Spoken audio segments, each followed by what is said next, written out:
Yes, guys. What you saying? Back again. We're talking about academy players today, guys. I'm joined here by Gavin from the MCFC Reserves and Academy page. There's quite a few academy players being taken to the States, as always usually happens with the preseason. So we're going to go through a couple of them just to sort of talk about their sort of chances, how many minutes we expect them to play, and whether or not we think they're actually able to make that step up into the Manchester City first team. As I said, I've got Gavin on. He runs the MCFC Reserves and Academy Twitter page. Knows loads of stuff about the academy. So go check him out. I'll put his link in the description as well. Gavin, you all right, mate? Yes, good. Thanks for having me on the show. Yes.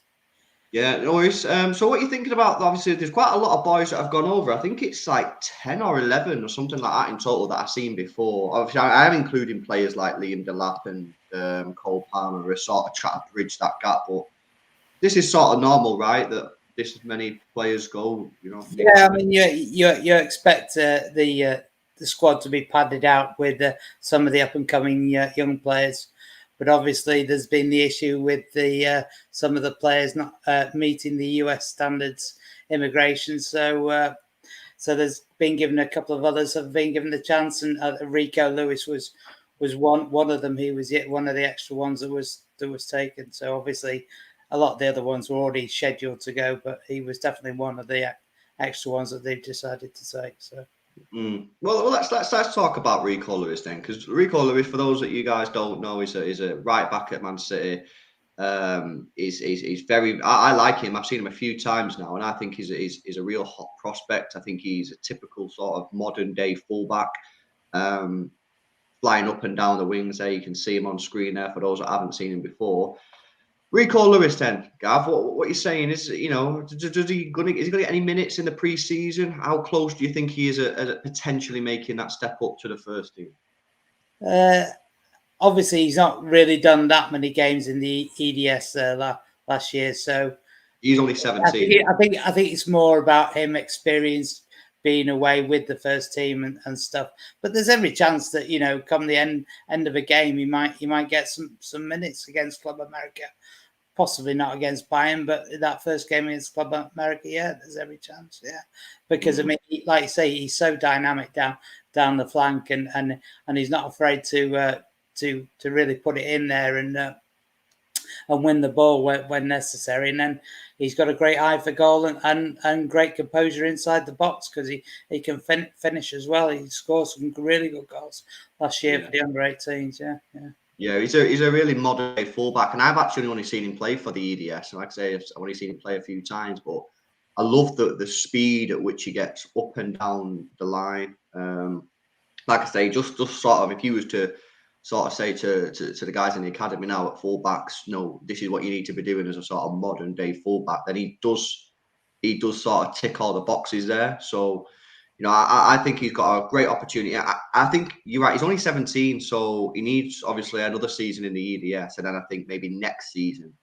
So what'll be that 2023, 2024? That'll be sort of the season that he really looks to sort of break through. But we've discussed this quite a lot on the channel. There is potentially a spot, obviously, on that right hand side because obviously Zinchenko's leaving the football club. It looks like we're going to be bringing Cucurella in alongside obviously Cancelo, and I know Cancelo will probably sort of split that sort of position on the right hand side with Kyle Walker. It does look like there's a bit of a gap on that right hand side because Cancelo seems to be sort of transformed into a left back. So yeah, as we all know from the first team, Cancelo is better in that left back role. So really, it's Kyle that needs the cover more so than the left back should. Obviously, we get Cucurella, but that's yet to be decided as well. Because obviously, if we lose Zinchenko, then we do have just the two proper fullbacks in the squad, then, don't we? Yeah. What traits would you say are his strengths? Because obviously, there's a lot of people in the chat that probably don't watch the academy games, don't watch the 18s. If you was to sort of say, I've obviously described him as a modern day fullback, which I think sort of very broad and generalized. What would you say his main traits are? Well, I think he reads the game well, and he knows when those times are right to push push forward and knows when to drop back, and he's really good at covering the space if there's any left as well too, and he's quick too as well. So, when people get behind, there's that opportunity when fullbacks need to just get in there like Kyle does and cover it across, and he does that. So I think he's got a really big future. But obviously, these next couple of years, when you turn 18 to 20, are a really, really big couple of years in your development. Absolutely. They really stand out to where you're likely to end up, don't they? Whether you're top Premier League or sort of lower or even drop down the leagues, it really does make the difference, because obviously you get the freedom of driving, having the ability to go out and have a drink, and stuff. Sometimes and your friends and stuff. It's quite easy just to take your eye off the ball and just not quite work as hard, and suddenly it just all unravels. But a lot of these young lads, though, you see them doing these extra videos where they're doing the extra training. A lot of them are really committed, some of them, and it's really great to see. Yeah. I said that actually about Cole Palmer, because I was discussing Cole Palmer on a stream last week, and I said, look, this season's a massive season for Cole Palmer, and he just needs to make sure that he stays dialed in, because, like you say, it's so easy in this day and age, especially the money that they're getting. These academy players are still getting quite a lot of money. So easy for them just to go off the boil, and you just hope and pray that these lads are able to resist temptations and stay focused on the game. Got a super chat here from Mitchell. Yes, Mitchell, coming with a 5, says, still worried about Cole Palmer's injury. He travelled but wasn't in training the other day. Not sure I've heard much. Obviously he didn't go with the under 21s because they didn't want to risk him, so he was held back in doing that in the off season. But I think obviously, like possibly Erling Haaland was doing, probably doing some conditional training, not with the ball and stuff, just getting himself ready. I'm sure we'll see him play some minutes out in America. I'm sure of it. Yeah. If he wasn't fit, I don't really think they'd have bothered taking him at all, would they? It wouldn't make any sense at all. Yeah. No, I agree. They would have left him at home and got him some proper recovery. So I'm looking forward to seeing Cole Palmer. By the way, guys, if you've not done so already, please drop a like on the stream. Make sure you subscribe to the channel as well. Go check out Gavin as well on his Twitter account. I'll put his details in the description there. Keeps you up to date with what's going on in the academy. Go check out the One Football app for us as well, guys. Link in the description. Completely free app to download. And when you download it, select City as your favourite team. You got all the City news straight to your phone, in-game stats, in-game commentary, and much, much more. Let's stick with the defence then. Let's speak about Luke Mbete. Now, this is a player that probably most people have heard of. He has actually played a few times, I think, for City, or coming off the bench or whatever for the main team. He has obviously focused and mainly seen him in the EDS. Luke Mbete, been at the club a long time, big, strong, fast centre-back. What are we thinking about him, Gav?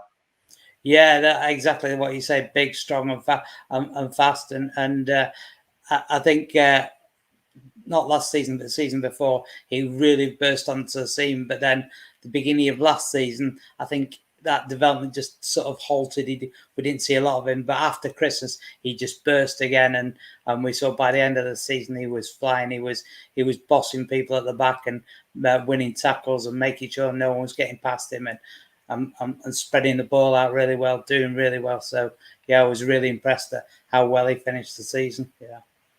I always find it very difficult when you watch academy games. I always find it very difficult to assess properly the centre backs, because, like with the first team, they dominate the ball, and you don't really get to see them doing much defending. You get to see them on the ball quite a lot, and most City players in the academy by that age are good on the ball, because if they're not, they probably wouldn't be still there. He's a very good player on the ball. There was one game, I'm not sure if you watched it. It was the Leeds game this season when Patrick Bamford played, and Patrick Bamford just come back from injury, so he was playing for the the Leeds development squad.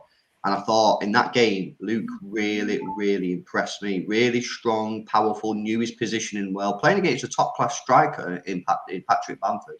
And I thought in that game he really, really impressed me. And I thought, this guy could potentially have a future. But it's so difficult to break into the City first team. And I think it's evident over the years that Pep doesn't really trust academy players, especially in defence.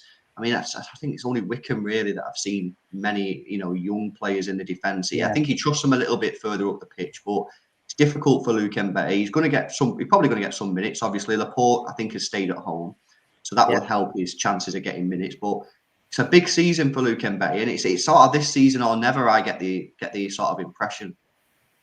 I don't know, because obviously he's only just going to turn 19 in September, isn't he? So I think he's still got another couple of years of development. So, but as I say, because that we saw at the first part of last season, there was a little stagnation in his development. But then again, he pushed on. I think they want to see a full season in the EDS where he's completely dominated, and then again, hopefully a few games in the Coca-Cola thingy, whatever it's going to be called. yeah. Do you think that maybe he's got one more season in the EDS, and then if he doesn't manage to break into the first team, he needs to be loaned out? Because that's another thing that you see, don't you? The academy, especially for the big lads. I don't think he'll play every game, will he? I think he'll be with the first team all the time. I think like Cole was, and perhaps even James to a certain aspect, that they didn't play every game. They were rested a bit, but I think every time he does play, he needs to show he's the boss at the back and everything, and I'm sure he will do. But the thing is, obviously, you've also got Callum Doyle, who's gone out on loan at Coventry now. Callum actually is better on the ball than Luke, isn't he? Because he's a little bit more composed, but isn't quite as physical as Luke, is he? He hasn't got the pace or perhaps the strength that Luke has. So we'll see where Callum is, because if Callum has a really, really good season at Coventry, Callum could actually overtake Luke, couldn't he? Because of how. And is he younger than Luke as well? Yeah. He's same year, aren't they? There. Yeah, same year. Callum will be turning 19 late. I think he's December though, isn't he, Callum, or October? But yeah, there's not a lot between them. But Luke's the more physical one. Yeah. So yeah, it's an interesting battle, that, and I think it'll really sort of highlight the differences between playing in the academy and going out on loan. Because obviously, as you said, Callum Doyle has gone to Coventry, which will be playing first team minutes in a competitive league, whereas Luke will remain as it stands. Obviously, with the development squad playing in the Premier League too, and he'll be around. He'll be hopefully be training with the first team at City. So whilst Callum Doyle is obviously, it's a very fine balance. Callum Doyle is playing competitive minutes, which he'd probably.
There we go. Sorry, guys. I had 15% battery charge on, and maybe it's the heat. I had 15% battery charge on my laptop, and then it just died on me. So, yeah, sorry about that, guys. I think maybe the heat's got to the laptop. This laptop's old anyway. So anyway, as I was saying before, I got rudely interrupted by the HP PC. I think it's going to be really interesting to see the difference between the development between obviously Callum, who's playing in the first team at Coventry at professional minutes, and Luke training with better players, better facilities, but not playing competitive minutes and playing in the Premier League 2, which, he's going to face different things. He won't have to defend as much because City tend to dominate the ball. So it'll be really interesting. But yeah, another promising player. coming through there. Got a super chat here from Professional Idiot. Comes in with a 10 and says, for some reason, our defence seems to get weakened every season. Maybe our academy players need to get more game time during the FA Cup and Carabao Cup. Maybe they could get valuable experience. Well, I've long said that. I think in the early rounds in the FA Cup and Carabao Cup, we do need to throw a few more academy players in. But this is where we're at as a football club. We want to win all the trophies, and Pep's brought in there to win all the trophies. And that tends to mean play the first team players and not as many academy players. I don't know, but there are certainly some good players in that academy, and I think we will see a few more this year. I want to talk about Esbrand. Wilson Esbrand, left back at City. He had a really promising sort of burst onto the scene. What, about a year ago, maybe 18 months ago? And then it's sort of, I don't know what's happened to him. What's the latest with Esbrand, Gav? Is he still? Well, yeah. I mean, like I say again, like Luke and others, no doubt in his talent, but again, he's just been so unfortunate with injuries, hasn't he? That just held him back. And if he can stay clear of those injuries, then yeah, we could be looking at again someone to really help the team. But when it could be a growth issue, because obviously as young men, they don't tend to fully develop till 18 and 19, and obviously when you're doing training work, that can add to how your body develops. So you just don't know whether that's the issue. But if he can avoid being injured, then that'd be great, because he can get up and down the flank, put a really good ball in. I've never really seen him get into the box and finish too many goals like Rico does on the right. But I think his crossing ability and his ability to get up and down the flank and defend well, certainly, yeah. Yeah, I really like him. A modern fullback, someone who does, like you say, get up and down the wing, could put a good ball in there. He has, like you say, he has unfortunately been hit with a few injuries. I think I seen him get injured in the academy this year against Derby or someone like that. I can't remember now, but he got a bad injury there. He was out for maybe a month, 2 months, something like that, and just seems to halt his progress a little bit. And he's 19 years old, and like you said before, this age group between sort of 18 and 21, it's so critical, because you start, obviously everyone's matured, because when you can be playing in the 15s and the 16s, so if you're a big lad, then you just dominate regardless really of how technically gifted you are, because of how big you are. And if you're a smaller guy, then you're playing against bigger lads when you're 15, 16, then you start to mature a little bit. You start to get that late growth spurt, and then we really start to see how you get on when you're fully grown. And that's why it's so sort of disappointing and gutting for fans and the players, and more importantly, that sometimes they get these injuries, because if they're out for sort of a year, I mean, we've seen it with it was a McDonald, Rowan McDonald. I like Rowan. Not sure where he would have made it, but he had a really bad injury at sort of like 20, 21. I think City have actually given him a new deal now, actually. Just to help him get fit and be playing, and obviously try and help him get another club, because obviously he hasn't got a future at City, unfortunately. But obviously that City have done what they can to, like I say, to give him that extra year to try and help him with his football. Because again, a really nice footballer, reads the game well, not the biggest physically, so I'm not so sure where he'd actually end up playing. Maybe defensive midfield was probably his best bet, but yeah, it'd be good to see him play some minutes, and obviously hopefully a club will come in for him and help him with his career going forward. I think Fiorini, if I pronounce that right, Fiorini, he got a bad injury, didn't he? He was out for a while, but he sort of proved that you can still come back, because he's come back and done really, really well. So I think that like players who do get bad injuries, who maybe very disappointed with obviously their injury record, you can sort of look to him and other players, of course, who've had bad injuries and still made it as a professional. Obviously, Fiorini is a very good player. I really like him, and he's doing really well now. I think he's in the Championship or something like that. So, he's just gone to Blackpool. Yeah. Yeah, so good luck to him. Professional Idiots coming with a 50 dono. Thanks a lot, Brea. We'll put that to use towards the computer because this one is trash, mate. 15% and it dies. Like, what even is going on there?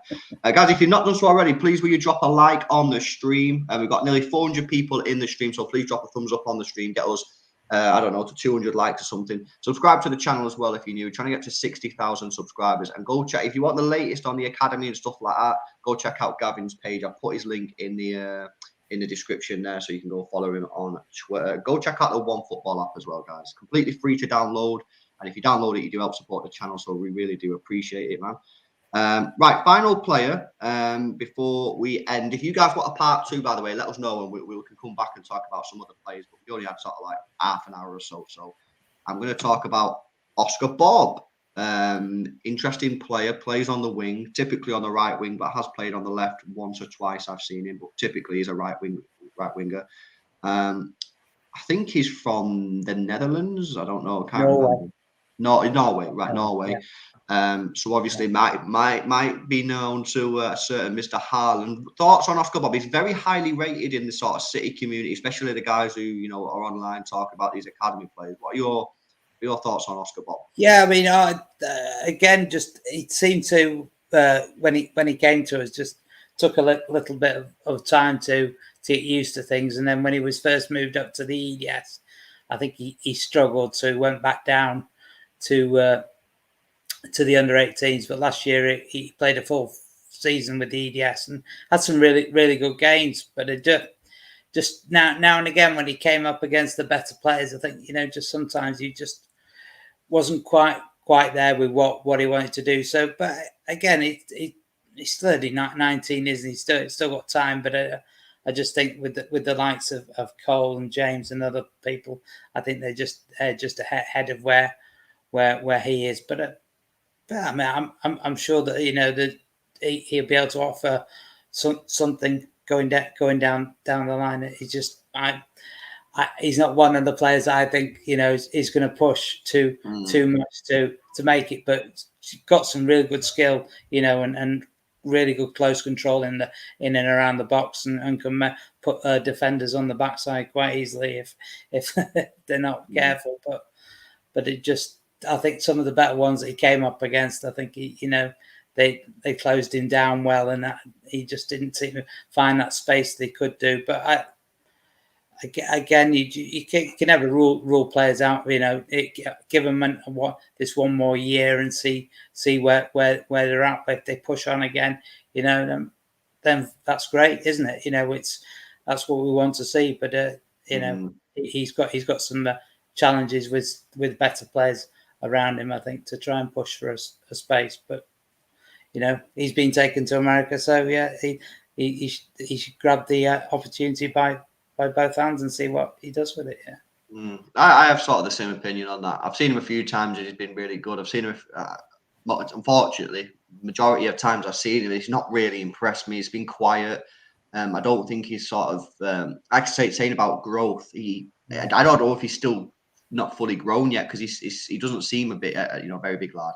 And sometimes I feel like he gets muscled off the ball a little bit too easily, or when he's trying to get into the box, he's been blocked or whatever, and he's not really got the strength to get into the position. So look, he might be a player that he's definitely got technical ability and quality. Yeah. I think the main thing for me with him is, can he get a bit stronger? Is he going to have this sort of late growth sort of spurt and hopefully get a little bit more weight on him or something, a bit more strength? I think that's the one area that he's lacking, but there's no doubt he has talent. Hopefully we can see him, get a few minutes in this pre-season and see what goes on. A couple of questions coming in for you, Gav, that people are asking. And guys, if you do have any final questions before we wrap up for Gav, fire them in the chat now. Someone was just asking then about what's going on. If Sonson Jack wants to know what's going on with Samuel Edozie. Is he signing a deal or is he going to Leverkusen?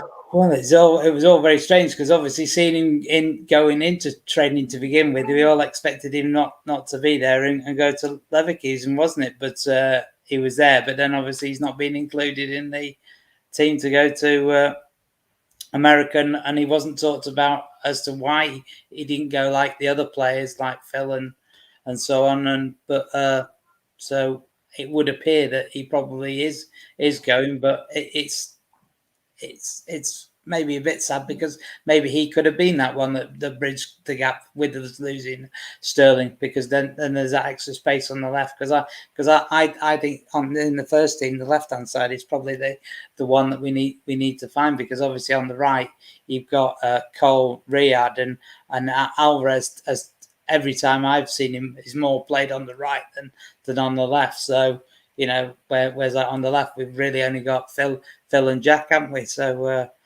we need to find that little bit of extra on the left. So, but be interesting. And if we lose Zinchenko as well, it'd be interesting to see where the first team go, because there would have been a space, I'm sure, for Sam. But if he sees his future elsewhere, he sees his future elsewhere. We get these young lads. They need to make their own decisions, don't they? Where the career ends up, and sometimes it's good, sometimes it's bad, but more often than not, the ones that have the courage to go away and make it somewhere else do a good job, don't they? So yeah, no, absolutely. Professional Idiots asking, is there anyone else in the defensive academy sort of position, centre back maybe, other than Mbete, that we could call upon? I really like Jadel Katango. I think he's a class act. He's really calm on the ball and defends really well. Puts his body there.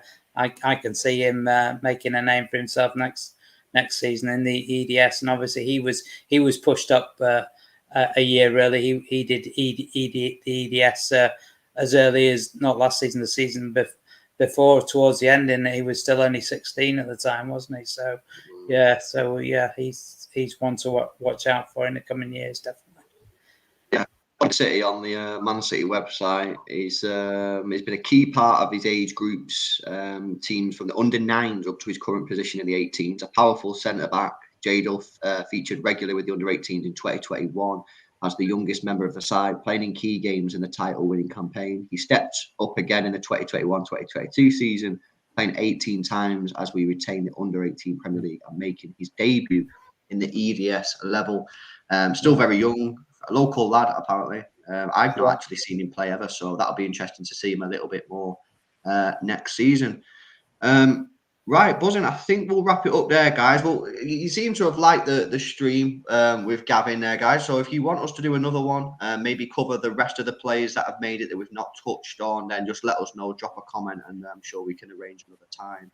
And then obviously as the season goes on, if we want regular, maybe weekly or monthly updates with me and Gav talking about the academy. We've never really spoke about the academy too much on the channel, but if you want, I regularly go to the games, and I know Gav watches a lot as well. So if you want us to cover more academy stuff on the channel, then just let us know, and I'm sure we can do it. So Gav, thanks a lot for joining me, man. I appreciate that. Thanks for all the viewers here as well. Great stuff. Yeah, guys, go check out Gavin. I put his Twitter account in the link in the description there, so he keeps you up to date with what's going on in the academy, man. Really good account to follow. I followed it for time, so yeah. I'll wrap it up there, guys. Enjoy the weather. I know it's sick, and yeah, we'll see you in the next one. See you later.